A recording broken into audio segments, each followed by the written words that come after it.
అయ్యా నీకు స్తోత్రాలు. పేద కుటుంబాలు తండ్రి నీకు వందనాలు. అయా బిడ్డలందరూ ఎగ్జాములు రాస్తున్నారు నాయన. తండ్రి దయచేయమని అడుగుతున్నాను. ఉద్యోగాల కోసం ఎదురు చూస్తున్నారు నాయన. వ్యాపారాలు చేస్తున్నారు, వ్యవసాయాలు చేస్తున్నారు తండ్రి వందనాలు. దేవానికి స్తోత్రాలు తండ్రి. మీరే బలపరచమని అడుగుతున్నాము నాయన. మీ ఆత్మతో ఎంతమంది అడుగుతున్నాను నాయన. నీ స్తోత్రాలు దేవా. మీ సేవకుల నాయన ఈ బలమైన అభిషేకాన్ని నింపమని అడుగుతున్నాము నాయన. నీకు వందనాలు. దేవానికి స్తోత్రాలయ్యా. తల్లి తన బిడ్డను మరుస్తునేమో కానీ నేను నిన్ను మరుతున్నానన్నావు నాయన. నీకు వందనాలు. ఈ లోకంలో పరిచయం చేయటం వచ్చామని చేయించుకుంటాం రాలేదయ్యా. వాళ్ళిద్దరు జ్ఞాపకం చేసుకోండి.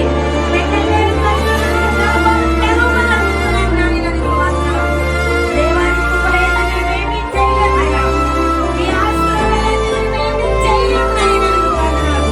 మీ కుమారుడు మరియను కూడా జ్ఞాపకం చేసుకోమని అడుగుతున్నానయ్యా. నీకు వందనాలు. అయ్యా అన్నమ్మ గారి విషయాల్లో మీరుండండి. అయ్యా మరి పంట విషయంలో, కీర్తి విషయంలో కూడా మీరుండండి. కంట ఆపరేషన్ చేయించుకున్న అన్నయ్య గారి పట్ల కూడా మీరు యజమానులకు వారికి వందనాలు. అయ్యా తల్లిలైన వారు ఇక్కడ చాలా మంది ఉన్నారు. అయ్యా పలకిళ్ళైన వారు నాయన అట్టి వారిని బలపరిచయ్యా. నీకు స్తోత్రాలు. అయ్యా వేలూరు నుంచి వచ్చారు నాయన. నీ స్తోత్రాలు.